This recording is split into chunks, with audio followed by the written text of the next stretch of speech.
Muhammad Afif adalah anggota Komisi C DPRD Jawa Tengah. Di tengah kesibukannya, ia menyempatkan diri menyapa warga melalui kegiatan rutin tahunan, yaitu pembagian bingkisan sembako Ramadan. Kegiatan ini menyasar warga di sekitar kota Semarang sebagai bentuk kepedulian di tengah kondisi ekonomi yang menantang. Tak hanya fokus pada pembangunan fisik, pria yang memiliki latar belakang pendidikan agama ini juga menekankan pentingnya pembangunan mental spiritual bagi warga Jawa Tengah.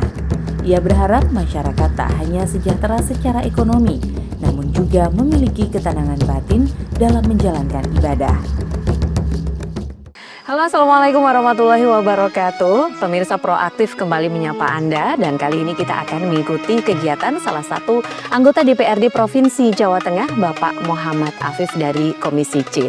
Nah, kegiatan apa saja yang akan dilaksanakan beliau hari ini kita akan mengikuti bersama. Bersama saya, Septi Wulandari.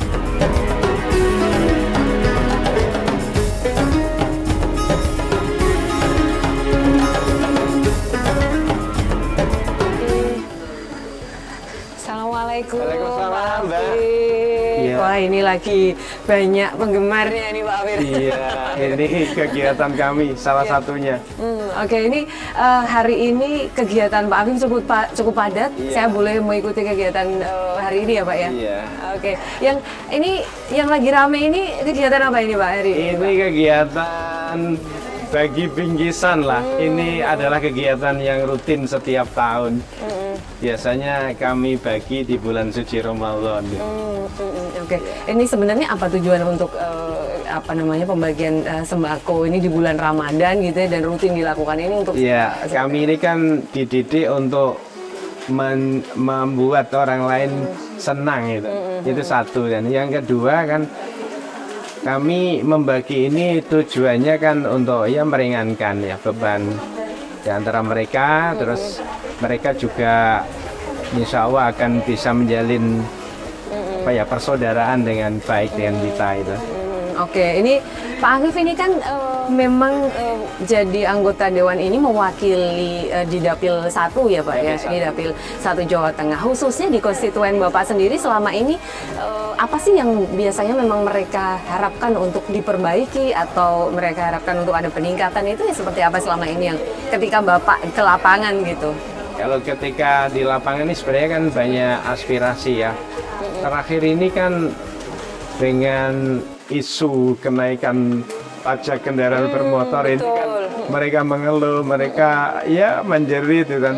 Tapi karena ini ada undang-undang yang memang harus dilaksanakan oleh pemerintah provinsi ya, kami ini harus memahamkan ya kepada masyarakat bahwa dengan option ini harapan kami ya memperjuangkan masyarakat, pemerintah itu harus memberikan diskon lah dalam pembayaran itu.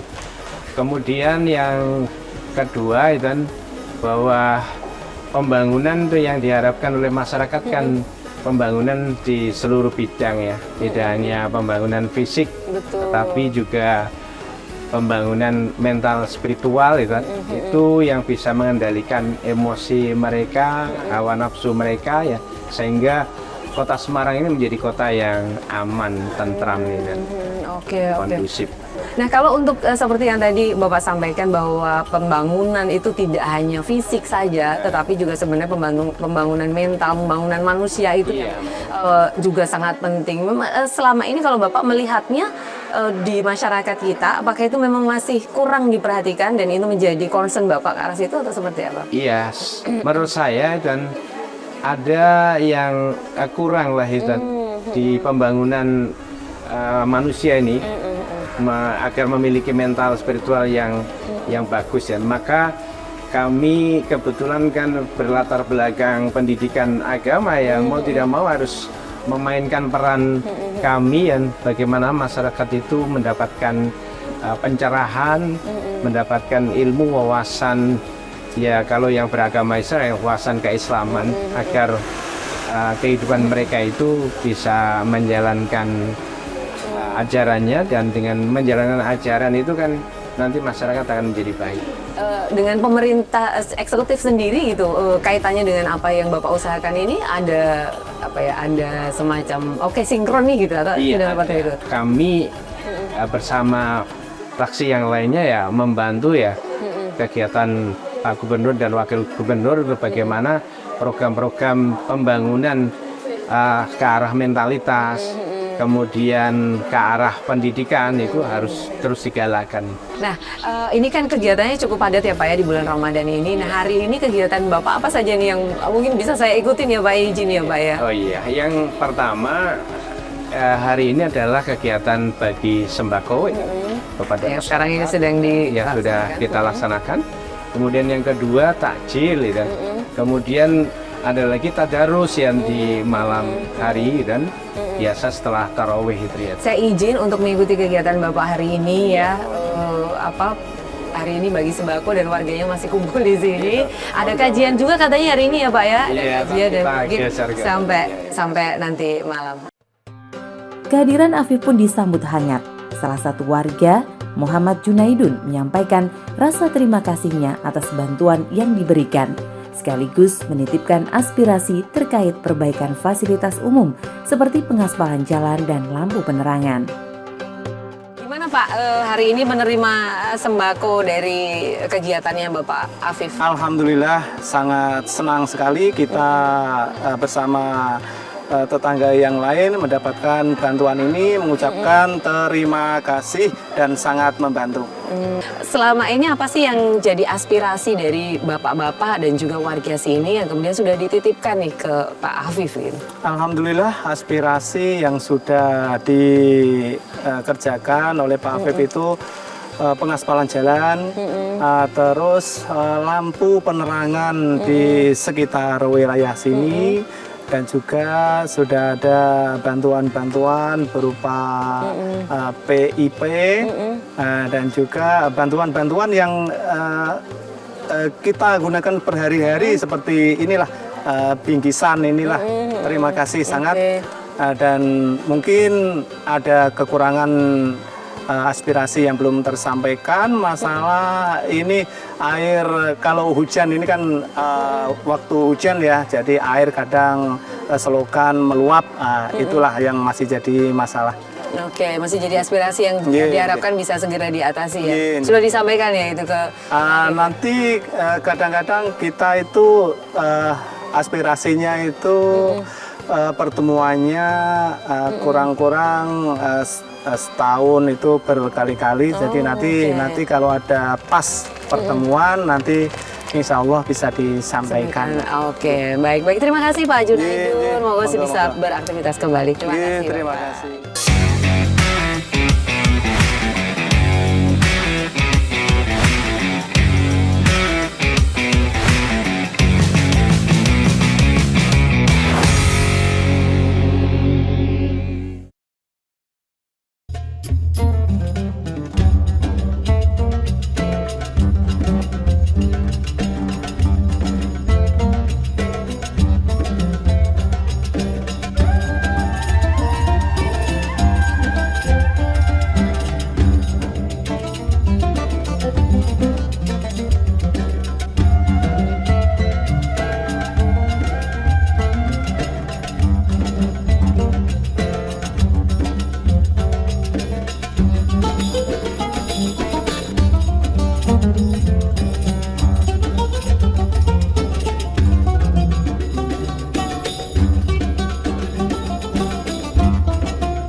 Assalamualaikum warahmatullahi wabarakatuh. Waalaikumsalam warahmatullahi wabarakatuh. Apa kabar ibu-ibu dan bapak?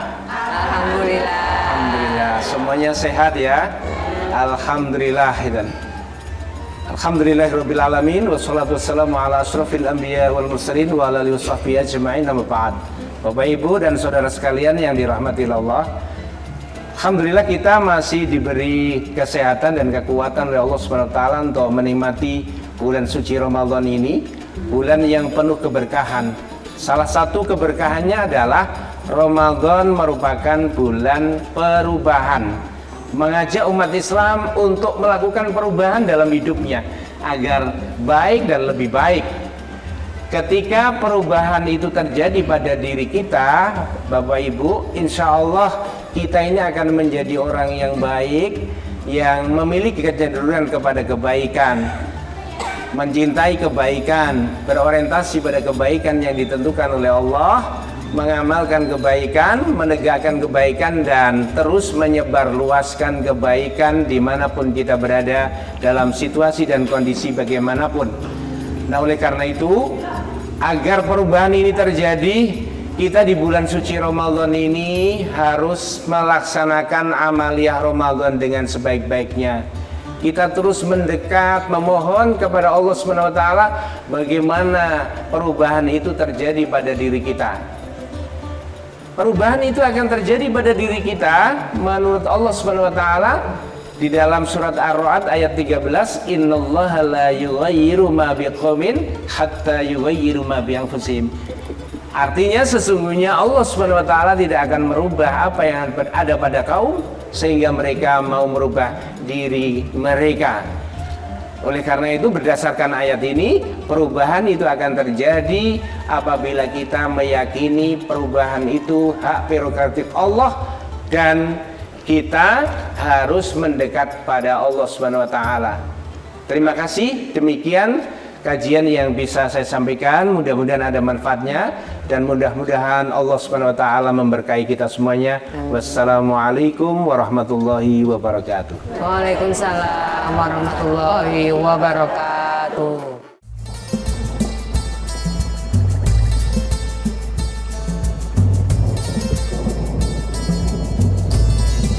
Assalamualaikum. Waalaikumsalam. Luar biasa, ini barusan tadi memberikan kajian ya Pak ya, Iya. untuk masyarakat sekitar sini. Betul. Ya, ini di bulan Ramadan memang rutin gitu kegiatan ini dilakukan atau memang sudah seperti biasanya Bu? Iya, kami di sini kan sudah punya kegiatan rutin sebelum Ramadan setiap Ahad sore kan. Nah, kemudian kita lanjutkan di bulan suci Ramadan ini juga kemudian kita rutinkan kan, dalam rangka memberikan asupan ilmu ya kepada masyarakat, wawasan keislaman ya. Ini juga harapan kami dan ada perubahan ya pada diri mereka ya, supaya menjadi baik, karena lingkungan yang baik itu akan bermanfaat ya, memberikan keteduhan, ketenangan dan keamanan untuk lingkungan ini. Oke, jadi ini inti kajian yang tadi Bapak sampaikan juga sebenarnya adalah bulan Ramadan, bulan perubahan itu maksudnya seperti itu ya? Iya betul. Gitu. Ini salah satu tema yang saya bawakan ya, bahwa Ramadan ini diharapkan ya tidak menjadi kegiatan aktivitas rutin ya, hanya puasa, kemudian amaliyah Ramadan yang lain seperti tarawih, tetapi harus ada hal yang bisa memberikan perubahan terhadap mereka ya melalui ilmu ya, karena memang ilmu ini harus dicari, harus didapatkan ya oleh masyarakat ya, tidak hanya merupakan aktivitas rutin ibadah itu saja, tidak. Memang concern Bapak gitu sebagai anggota dewan memang ke arah ya pencarian ilmu dan lain sebagainya seperti itu. Iya, kalau kami itu kan dari PKS itu sudah memproklamirkan diri sebagai partai dakwah kan. Nah, dakwah itu berarti seruan ya. Jadi setiap kader yang diutus di mana saja itu, termasuk yang di parlemen itu harus ada misi dakwah ya. Dakwahnya diantaranya ke masyarakat. Dakwah dalam artian di sini bukan kemudian hanya melulu dan mengajak masyarakat kepada beribadah kepada Allah Subhanahu wa taala saja itu, tetapi bagaimana masyarakat itu hidup ya, bisa memberikan manfaat pada lingkungannya, bisa berkontribusi berupa kebaikan untuk lingkungannya. Karena kontribusi sendiri di dalam agama kita Islam itu kan menurut Rasul dan man kana lahu ilmun, barang siapa yang punya ilmu apa saja, fal yatasaddaq bi ilmi, maka dia harus berkontribusi berupa ilmunya dan kepada orang lain. Wa man kana lahu mal, dan barang siapa yang punya harta maka kontribusinya dalam bentuk harta atau dana yang bisa disumbangkan untuk lingkungan, untuk masyarakat. Terus penutup hadis itu wa man kana lahu quwwah, dan barang siapa yang memiliki kekuatan kekuatan ini bisa kekuatan fisik, kekuatan berpikir ya, punya ide-ide, punya gagasan itu kan. Fal yatasaddaq biquwatihi, maka kontribusinya berupa kekuatannya yang dia miliki. Dan semua manusia itu sebenarnya punya kekuatan. Nah, kekuatan ini disesuaikan dengan apa yang dia miliki, dan punya kekuatan fisik ya berarti sumbangkan tenaganya itu tuh kepada masyarakat, kepada lingkungan, kepada bangsa itu dan negara itu. Punya kekuatan ide-ide, gagasan-gagasan ya, gagasan yang terbaik ya, bagaimana bisa disumbangkan untuk lingkungan, masyarakat, negara dan bangsa ya, supaya menjadi maju. Saya kira gitu.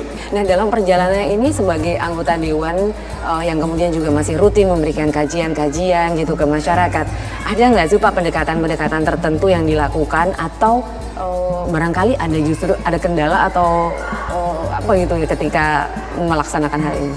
Iya, sebenarnya ya setiap orang ya kan dalam melakukan apa saja kebaikan, apakah dia itu mau punya misi untuk mengarahkan kepada orang lain ya, kepada kebaikan, kebenaran itu pasti ada kendala itu. Nah, kendala yang saya alami saat ini barangkali ya, kita itu punya keinginan ya bahwa yang mengikuti kajian itu harus banyak, tapi ternyata ya tidak sesuai dengan harapan kita itu. Ini adalah sebuah kendala. Barangkali itu kan minat ya dari masyarakat itu sendiri. Kemudian kendala yang lain ya, karena memang yang namanya dakwah mengajak kepada kebaikan tuh tidak semua masyarakat itu senang gitu, ya tidak semua masyarakat mau gitu. Nah, ini juga sebuah kendala. Maka dibutuhkan adanya kesabaran, ketelatenan itu di dalam membina umat masyarakat itu. Saya kira itu. Oke, baik, terima kasih Bapak. Ini bulan Ramadan kegiatannya juga masih penuh ya Pak Ari? Iya, alhamdulillah itu. Karena saya itu sudah punya kegiatan di bulan suci Ramadan itu rutin ya.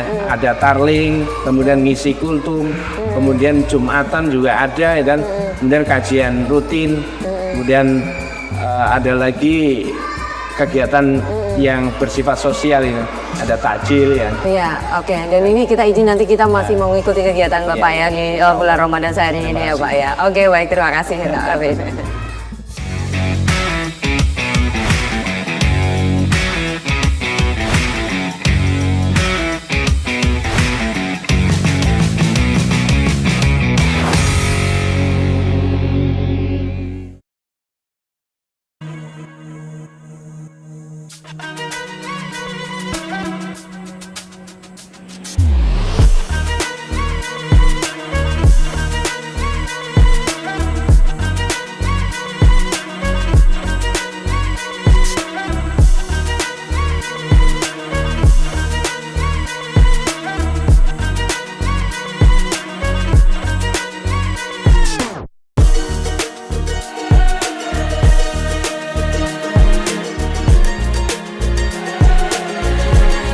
Menjelang waktu berbuka, suasana kekeluargaan semakin terasa.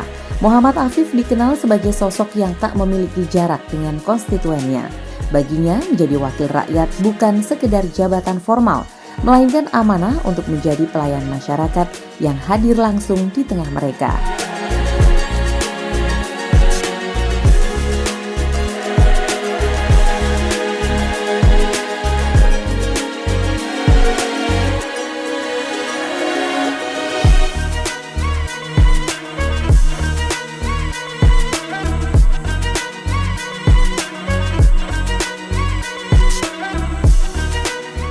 Nah, ini saya sudah bersama dengan Ibu Isti, warga Gedawang yang salah satunya yang juga hari ini menerima takjil ya, takjil dari kegiatannya Pak Muhammad Afif. Ibu gimana Bu, hari ini banyak yang ini ya dari kegiatannya Pak Afif ya? Ya, alhamdulillah. Paling tidak ini memberi apa ya, rasa bahagia tersendiri bagi kami karena memang kami mengenal sosok Pak Afif tidak hanya sekedar mungkin sosok sebagai anggota legislatif ya, mungkin karena juga sebagai tokoh masyarakat kami juga, masyarakat di bidang apa saja, terutama mungkin keagamaan. Jadi mungkin memberdayakan kami dalam bidang apapun ya, terutama spiritual. Nah, dalam momen Ramadan ini Pak Afif juga berbagi sembako, berbagi takjil pada kami, dan alhamdulillah kami mengucapkan banyak-banyak terima kasih karena memang tidak hanya dari segi berbagi bidang sih sebenarnya, terutama kebetulan kami ada juga di salah satu lembaga yang dibina Pak Afif juga. Di sini ada lembaga pendidikan, kami ada beberapa layanan dari mungkin daycare, dari PAUD, dari TK. Nah, harapan kami ke depannya mungkin dari bidang pendidikan ini akan lebih banyak lagi, terutama di SD, untuk memberi pelayanan kepada masyarakat sekitar agar paling tidak kalaupun mereka bersekolah tidak terlalu jauh, terus mendapatkan pendidikan tidak hanya sekedar secara akademik, tapi keagamaan juga diperoleh. Jadi di lingkungan sini memang ada beberapa lembaga yang memang dari Pak Afif gitu ya pemilikannya. Nah, menurut Ibu memang jumlahnya masih kurang gitu ya untuk memenuhi kebutuhannya lah lembaga pendidikan ini di sekitar sini. Sebenarnya kalaupun kurang sih enggak sih ya, tapi punya harapan besar bahwa itu ada dalam naungan yang sama. Ini seperti itu ya. Paling tidak anak-anak itu dapat pendidikan yang berkelanjutan. Baik. Jadi harapan Ibu adalah lebih ke nanti di bidang pendidikan ini jauh lebih meluas lagi gitu ya. Ada lagi yang aspirasi lain yang mungkin sebagai warga masyarakat sini yang mungkin bisa disampaikan gitu? Kalau kami lihat, karena memang Pak Afif itu kan jadi anggota legislatif itu kan tidak katakanlah sudah lama. Jadi kita mengenal sebagai pakar sosial kami itu bagaimana ngomong masyarakat sudah insya Allah sudah tidak diragukan lagi. Nah, kedepannya paling tidak kita berharap bahwa itu menjadi istiqomah, tetap mengemban amanah ini dengan baik, masyarakat juga ibaratnya diemong juga dengan baik. Ya ini seperti itu aja sih. Baik, terima kasih Bu Isti. Monggo silakan bisa melanjutkan kegiatan. Kegiatan bersama warga ini menjadi pembelajaran bahwa sinkronisasi antara eksekutif dan legislatif sangat penting untuk menjamin kesejahteraan masyarakat, baik secara fisik maupun mental.